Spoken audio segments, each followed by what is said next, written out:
brechas e abrir quem poderá. Vem depressa esta raça acudir. Algemado, quem vai poder sair? Se na sombra da morte é seu lugar, ó. Vem, ó Filho de Maria, vem, ó Cristo Rei Messias. Quanta sede, quanta espera quando chega aquele dia. Quanta sede, quanta espera quando chega aquele dia. Queridos irmãos e irmãs, estamos então às vésperas do Natal, com a celebração deste quarto domingo do Advento, tendo sido hoje acesa a última vela da coroa do Advento, mostrando que o tempo se completou. E hoje, nas nossas rogações, dentro dessa semana santa do Natal, é acesa aqui a quarta vela da quarta antífona desse setenário que nos prepara para a celebração do Natal do Senhor. Hoje, a nossa atenção com o mistério da encarnação se dirige à Virgem Maria. Vemos o cumprimento da profecia e vemos como o Verbo de Deus é acolhido concretamente na história da humanidade. Na primeira leitura, ouvimos do segundo livro de Samuel este projeto do rei Davi, rei mais importante de toda a história de Israel, depois que ele conseguiu um período de paz, de estabilidade em relação aos inimigos do seu povo.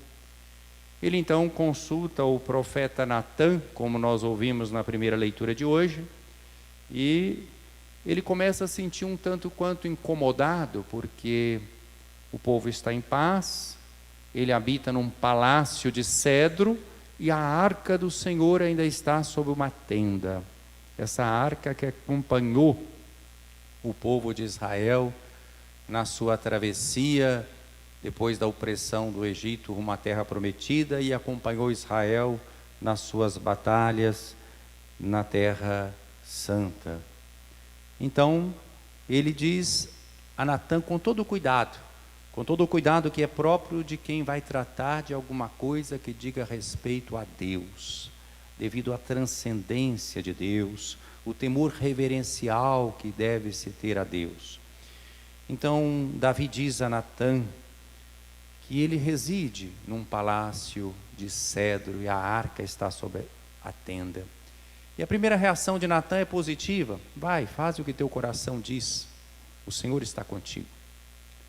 Mas à noite o Senhor se manifesta a Natã e faz com que Natã volte a Davi e diga a palavra do Senhor.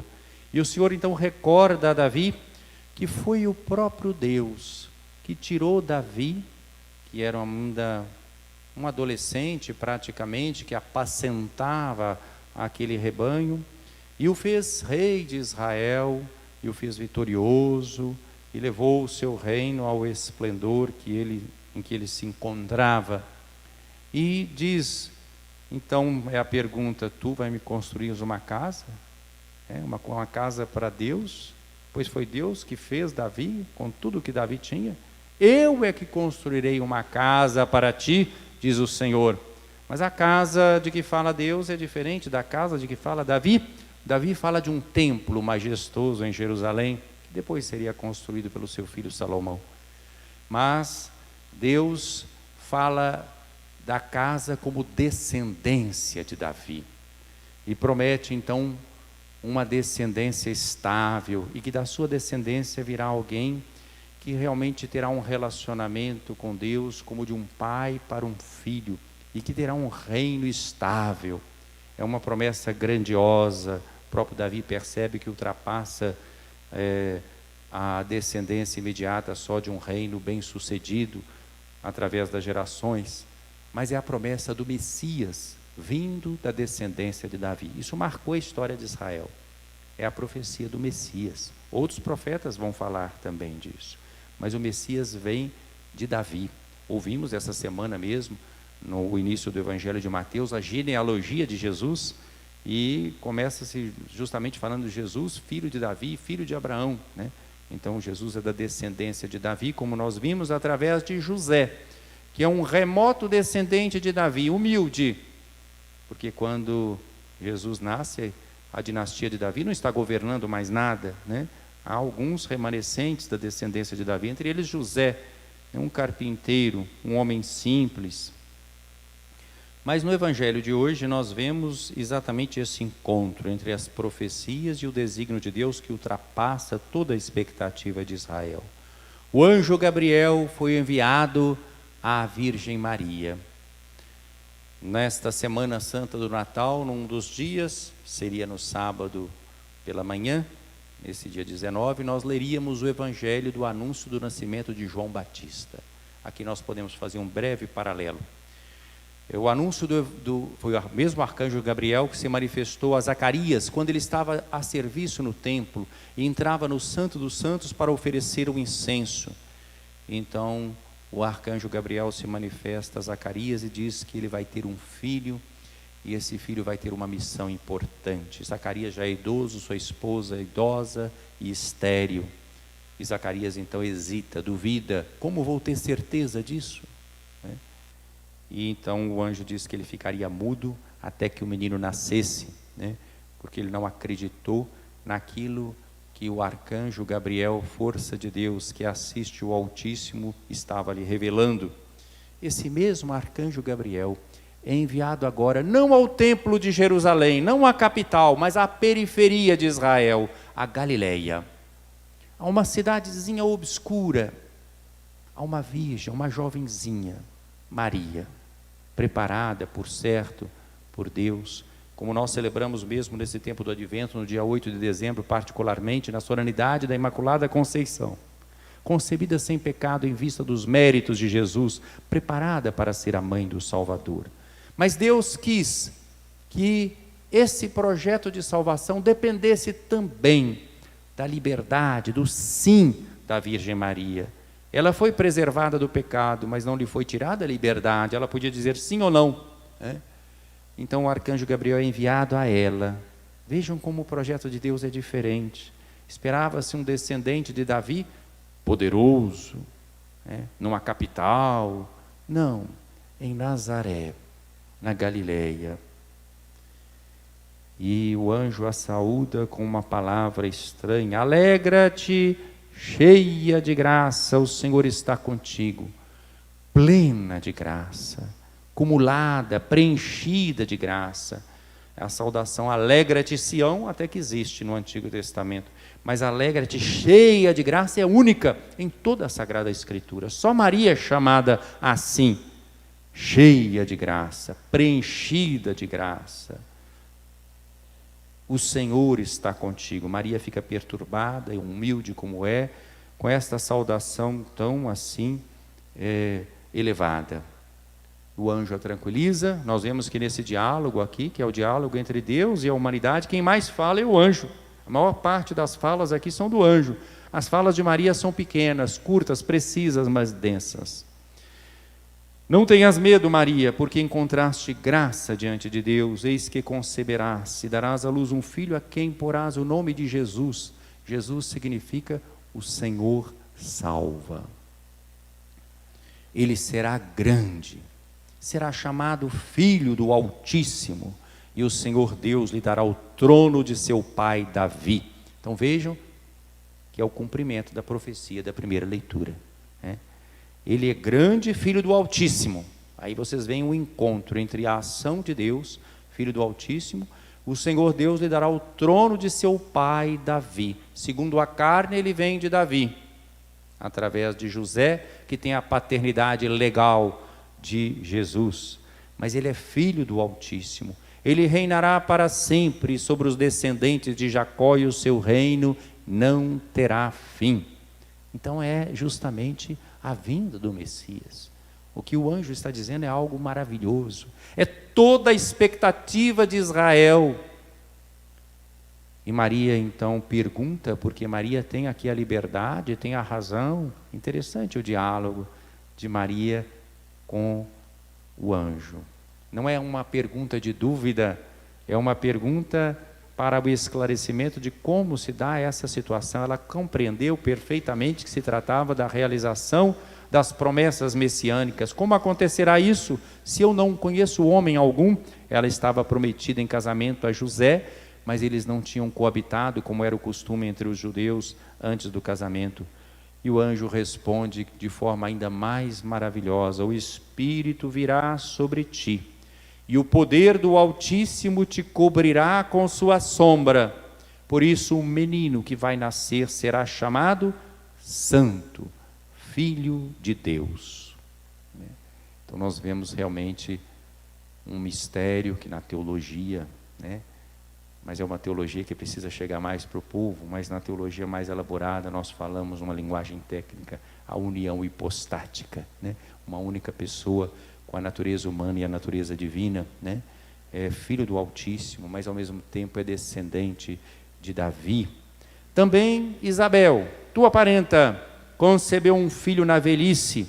Este já é o 6º mês daquela que era considerada estéril, porque para Deus nada é impossível.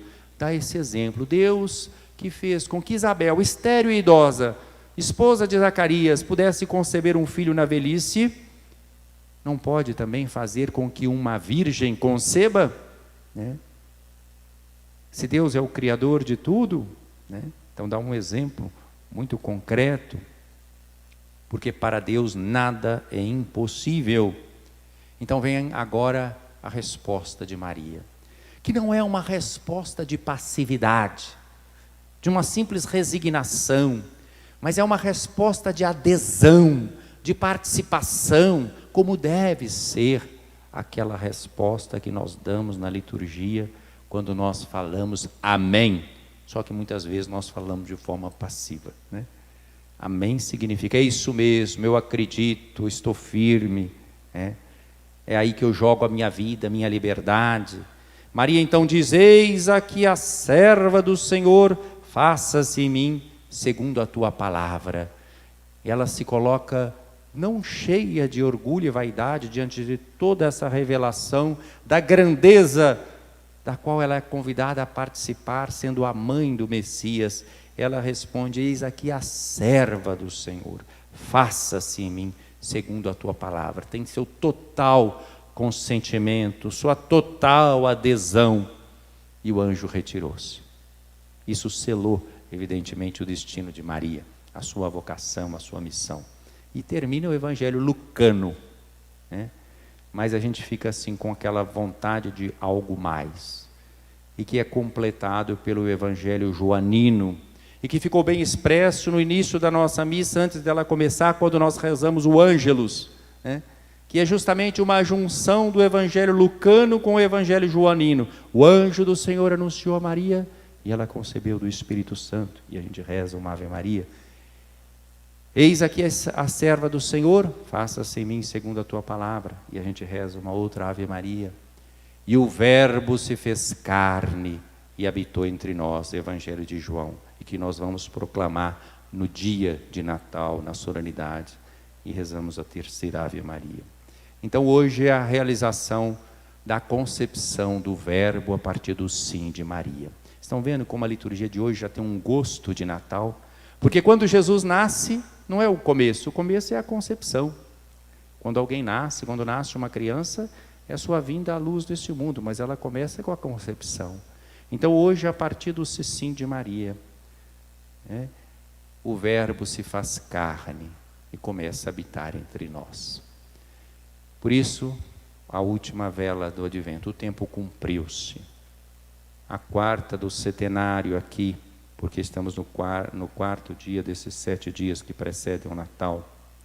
E por isso concluímos com a segunda leitura de hoje, final da carta de Paulo aos Romanos, em que ele eleva a Deus um louvor, porque o mistério que antes estava escondido, velado, agora é manifestado a todos os povos. Irmãos, glória seja dada àquele que tem o poder de vos confirmar na fidelidade ao meu evangelho e à pregação de Jesus Cristo, de acordo com a revelação do mistério, mantido em sigilo desde sempre. Agora, este mistério foi manifestado, e mediante as escrituras proféticas, conforme determinação do Deus eterno, foi levado ao conhecimento de todas as nações, para trazê-las à obediência da fé. Paulo consegue fazer uma espécie de resumo de toda a carta aos Romanos, em forma de louvor, porque é pela fé que nós somos justificados. Então esse mistério tem que ser acolhido pela fé. Não foi esse o movimento do diálogo aqui do arcanjo Gabriel com Maria? A revelação do mistério e a resposta de fé. Eis aqui a serva do Senhor, faça-se em mim segundo a tua palavra. É isso, Arley, que você está vivendo nesse seu processo catecumenal e que vai culminar agora nesta noite de Natal. Porque diante desse mistério, você vai ser mergulhado exatamente nesse mistério pela fé, pelo banho da água batismal, pelo sacramento da confirmação, pela comunhão eucarística, recebendo assim os sacramentos da iniciação à vida cristã. E aí Paulo conclui, diante de toda essa beleza, a Ele, o único Deus, o sábio, por meio de Jesus Cristo, a glória pelos séculos dos séculos. Amém. Louvado seja nosso Senhor Jesus Cristo. Para sempre seja louvado.